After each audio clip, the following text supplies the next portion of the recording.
ఎన్నో ఏళ్ల సినీ చరిత్ర కలిగిన తెలుగు చిత్రసీమ రంగంలో ఎందరో గొప్ప నటీనటుల గురించి మనం చాలా విషయాలు మాట్లాడుకున్నాం.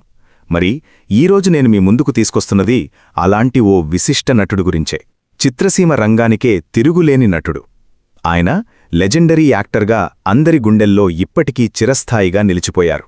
1950లో తెలుగు చిత్రసీమ రంగంలో తిరుగులేని నటుడుగా తన హాస్యంతో అందర్నీ కడుపుబ్బా నవ్వించిన రేలంగిగారి జీవితంలో జరిగిన కొన్ని షాకింగ్ సంఘటనలు ఇప్పుడు నేను మీతో చెప్పబోతున్నాను.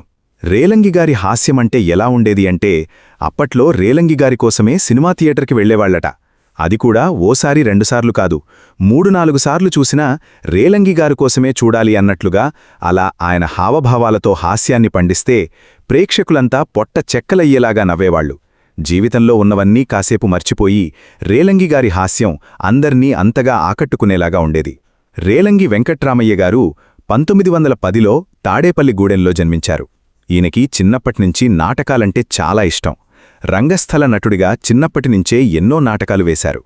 ముఖ్యంగా ఆ రోజుల్లో ఆడవేషం వేయటంలో రేలంగిగారు మంచి గుర్తింపును సంపాదించుకున్నారు. అయితే అలా వేషాలు వేస్తున్న రోజుల్లోనే మొట్టమొదటిసారిగా మొగవేషంలో నటించడంతో అప్పట్లోని వాళ్లందరూ రేలంగిగారి నటనకి బాగా మెచ్చుకున్నారట. పైగా అది హాస్యంతో కూడిన పాత్ర అవ్వడంతో ఓహో, నాలో ఓ హాస్యనటుడున్నాడు అని ఆయన ప్రతిభని అప్పుడు ఆయనే గుర్తించుకున్నారు. ఇక ఎలాగైనా సరే సినిమాల్లోకి రాణించాలి అంటూ నానా కష్టాలు పడుతూ సినిమా రంగంకు వెతుక్కుంటూ చెన్నైకి చేరడం జరిగింది. ఇక తెలిసిన వ్యక్తి ద్వారా ఆయన అప్పటి గొప్ప దర్శకులైన పి. పుల్లయ్య గారు దగ్గర చేరారు. అయితే ఇతడు సినిమాల్లో నటించాలనుకుంటున్నాడు, నాటకాలు వేశాడు, మంచి గుర్తింపు వచ్చింది, నటన ఇతడికి చాలా బాగా వచ్చు అని అనడంతో పుల్లయ్య గారు, చూడబ్బాయ్, ఇప్పుడు నా దగ్గర సినిమాల్లో వేషాలంటే నేను చెప్పలేను, నా దగ్గరే ఉండి పనిచేస్తూ ఉండు, ఏదైనా మంచి వేషం వచ్చినప్పుడు ఇస్తాను అని చెప్పారట. ఇక అంతే, అలా పి. పుల్లయ్య గారి దగ్గర ఉన్నారు. ప్రొడక్షన్ మేనేజర్గా సినిమాకి కావలసిన అన్ని పనులు చూసుకుంటూ ప్రొడక్షన్ మేనేజర్గా మంచి గుర్తింపును సంపాదించుకుంటూ సినిమాల్లో అడపాదడపా చిన్నా చితకా వేషాలొస్తే ఆ వేషాల్లో నటిస్తూ రాణిస్తూ ఉండేవారట. అలా ఆయనకి పి. పుల్లయ్య గారితో ఉన్న అనుబంధం అంతా ఇంతా కాదు. పుల్లయ్య గారు రేలంగిగారిని కుడిభుజం అని చెప్పుకుంటూ ఉండేవారు. ఇక అలాంటి సందర్భంలోనే గొల్లభామ సినిమా ఈయన కెరియర్కి మంచి బ్రేక్నిచ్చింది. కమీడియన్గా అతనికి మంచి గుర్తింపులు తెచ్చిపెట్టిన సినిమా విందెరాణి. ఆ సినిమా ఆ రోజుల్లో బ్లాక్ బస్టర్ హిట్. ముఖ్యంగా రేలంగిగారి కామెడీ అప్పట్లోని ప్రేక్షకులందరికీ కొత్తగన్ని పరిచయం చేసినట్లయింది. హావభావాలతో ఆయన పండించే హాస్యం ప్రేక్షకులందర్నీ బాగా అలరించిందనే చెప్పాలి. అలా మొదలైన ఆయన సినీ ప్రయాణం ఎక్కడా ఆగలేదు. కేవలం హాస్యనటుడు మాత్రమే కాదు రేలంగిగారు అంటే. ఆయన కోసమే పాత్రలు పుట్టాయా అన్నట్లుగా ఓ విలన్ పాత్ర కావచ్చు, చివరికి హీరోగా పక్కింటి అమ్మాయి సినిమాలో అంజలీదేవిగారితో కలిసి నటించడం జరిగింది. అలా తెలుగు చిత్రసీమ రంగంలోకి అడుగుపెట్టిన రేలంగిగారు ఒకటా రెండా ఎన్నెన్ని సినిమాలు చెప్పుకోవాలి. కీలుగుర్రం, సంసారం, పరమానందయ్య శిష్యుల కథ, అగ్నిపరీక్ష, విప్రారాయణరాజు, పేదరోజులు, మారాయి మాయాబజార్, సువర్ణసుందరీ కథ, ఇల్లరికం, వెలుగునీడలు, జగదేక వీరుని కథ, ఇలా చెప్పుకుంటూ పోతే ఎన్నో సినిమాలు, ఎన్నో పాత్రలు. అన్ని పాత్రలు రేలంగిగారి కోసం సృష్టించినవే. అప్పట్లోని ఏఎన్ఆర్, ఎన్టీఆర్ వంటి వాళ్లతో హయ్యెస్ట్ రెమ్యునరేషన్ తీసుకున్న పెయిడ్ యాక్టర్ ఈయన. రేలంగిగారు హాస్యనటుడిగా ఇండస్ట్రీని ఒక ఊపు ఊపేస్తున్న సమయంలోనే గిరిజగారు రావడం జరిగింది.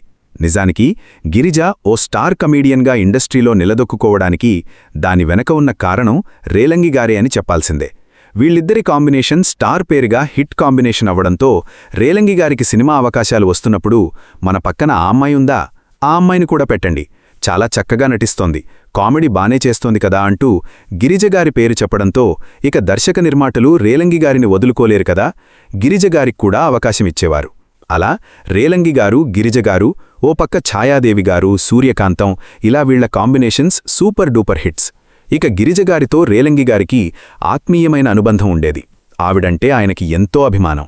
ఎంత అభిమానమంటే చెన్నైలోని ఓ పోస్ట్ లొకాలిటీలో ఓ పెద్ద బంగ్లాని కొనిచ్చేంతగా.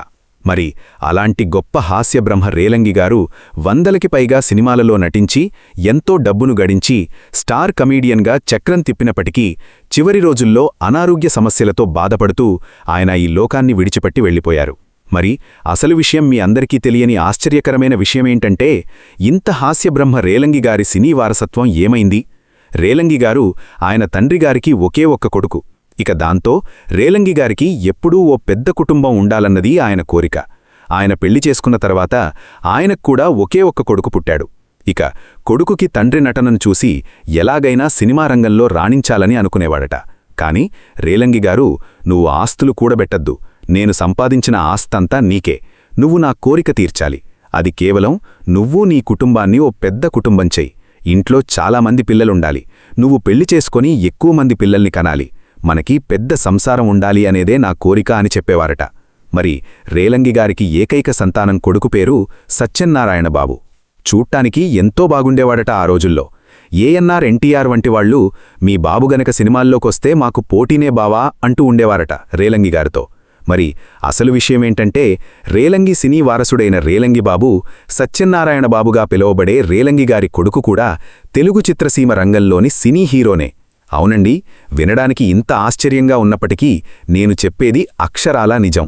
రాఘవేంద్రరావు గారి తండ్రి అయిన కెఎస్ ప్రకాశరావు గారు దర్శకత్వం వహించిన బాలానందం అనే సినిమాలో హీరోగా నటించారు. ఆ తర్వాత ఇతని నటనకి పలు సినిమాల్లో అవకాశాలు వచ్చినప్పటికీ రేలంగిగారు పెద్దగా ఆసక్తి చూపించలేదు. తన కొడుకుని సినిమారంగం వైపు తీసుకురావడానికి ఆయన ఒప్పుకోలేదు. ఇక తండ్రి కోరికని జవదాటలేదు రేలంగిగారి కొడుకు. తండ్రికి తాను సినీ రంగంలో రావడం ఇష్టం లేదని అర్థం చేసుకున్న ఆయన సినిమారంగం వైపు ఎన్నో అవకాశాలు వచ్చినప్పటికీ తొంగి చూడలేదు. వ్యాపారాలతో ఇండస్ట్రీ నుంచి దూరంగా ఉన్నారు. మరి అలాంటి రేలంగిగారి కొడుకు అయిన రేలంగిబాబుగారికి 6 పిల్లలు, 4 ఆడపిల్లలు, 2 కొడుకులు. అలా మొత్తానికి తన తండ్రి కోరికని తీర్చినవారయ్యారు. ఏది ఏమైనప్పటికీ మీ అందరికీ తెలియని ఆశ్చర్యకరమైన ఆ విషయమే, రేలంగిగారి కొడుకు కూడా సినీ వారసుడన్నమాట. అది మన తెలుగు చిత్రసీమ రంగాల్లో. ఇవాల్టి వీడియో ఈ వీడియో మీకు నచ్చితే లైక్ చేయండి, షేర్ చేయండి, కామెంట్ చేయండి. అలాగే ఛానల్ని సబ్స్క్రైబ్ చేసుకోండి. మరో ఇంట్రెస్టింగ్ వీడియోతో మళ్ళీ కలుద్దాం. Thank you.